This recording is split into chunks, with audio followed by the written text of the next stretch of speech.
It was December 15th, 2002. I had finished playing basketball at Princeton University and had played in Brazil, England, and Sweden. My husband had been a professional soccer player in England, and we were welcoming our first child, Margaret Omoqui. She came out and her lips were this bright pink, almost as if she had put lipstick on for the occasion. She was perfect. 3 months into her life, we're at a checkup, and the doctor motions me over and says, "Mrs. Omoqui, do you see this?" And she lifted Maggie's leg up and dropped it. She said, "It's limp. She's floppy. She has floppy baby syndrome. You need to get her to Children's Hospital right away." Something was wrong with my child, so we went and did any and every test imaginable. 3 months after all this testing was done, the doctor walks into the office, looks me straight in the eye, and says, "Mrs. Omoqui, your daughter may not walk, she may not talk, she might not have a normal life, and we really don't know why." I felt like I wanted to vomit. My heart broke open. Tears began. What do you do when you receive a diagnosis, or actually no diagnosis, and you're searching for answers?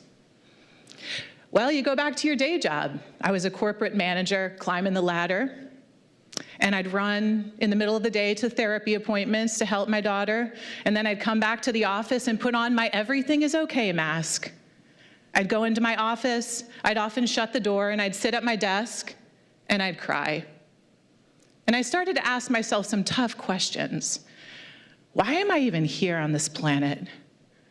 What's the point of all of this anyway? But I started to reminisce, and I remembered as a child, I wanted to help people. I even had a dream of becoming a medical missionary to Africa. Somehow I had lost sight of what was important as I was climbing the corporate ladder.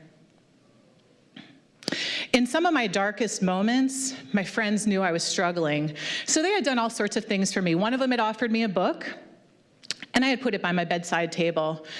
And one night, in a very desperate moment, I just figured I needed something to relieve my pain. And so I opened it up, and the book had one main insight. In any moment, you can either choose a thought that is based in fear, or you can choose a thought that is based in love. And depending on the thoughts you think, you're either going to create a life of fear and suffering and pain, or you're going to create a life of joy and peace. So I started looking at myself, and I saw I was suffering. And then all of a sudden I realized I had been focused intently on what was wrong with Maggie. What was wrong? And then I saw I could start asking a different question. What was right with Maggie? And there was so much that was right.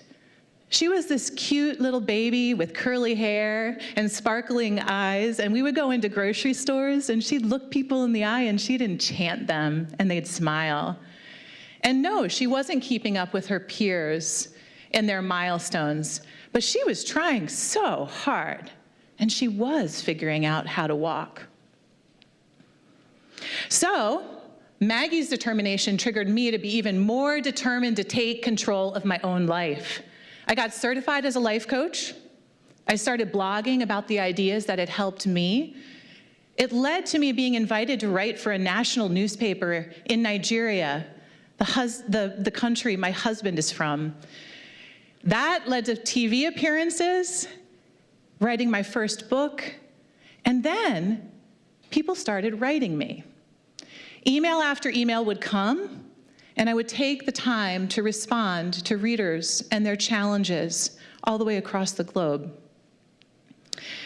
Fast forward, Maggie's 5 now, and we're sitting in another doctor's office. We were regulars. This time we were at CHOP, and we were at cardiology. And the doctor was asking me all kinds of questions, trying to understand what was wrong in that moment with Maggie. And he asked me about her weight. Why is your daughter so chubby? What's going on with that? And I said, well, sometimes Maggie eats food off the floor. Sometimes she takes it from the trash and eats it. And all of a sudden, a light bulb went on over his head. And he ran, looked something up in his computer, came back, and he said, I think I know what your daughter has. She has Prader-Willi syndrome.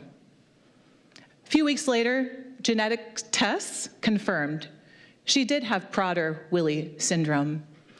And I realized as I started to research what that would mean for my daughter and our family's life, that it was good I hadn't known.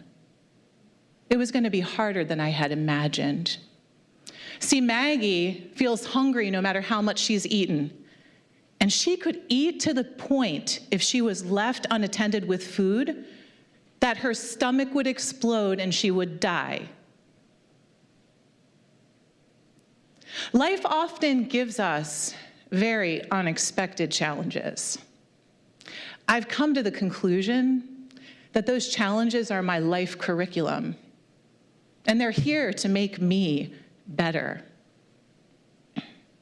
So one day, we were sitting on the couch at home. Maggie was watching cartoons, giggling. I had my computer out and my, at that time, BlackBerry by my side. And I was being contacted again by someone in Lagos, Nigeria, a struggling mom facing dire economic circumstances, having a hard time feeding her kids, wanting to find hope, wanting to find a way forward. And so I shared what I could from my own life experience, encouraging her, letting her know that there would be a way forward. And in that moment, I realized there was no way I could change Maggie's diagnosis. But Maggie's diagnosis had changed me, and it had reconfigured me from the inside out. And now the pain had turned into my purpose. Thank you.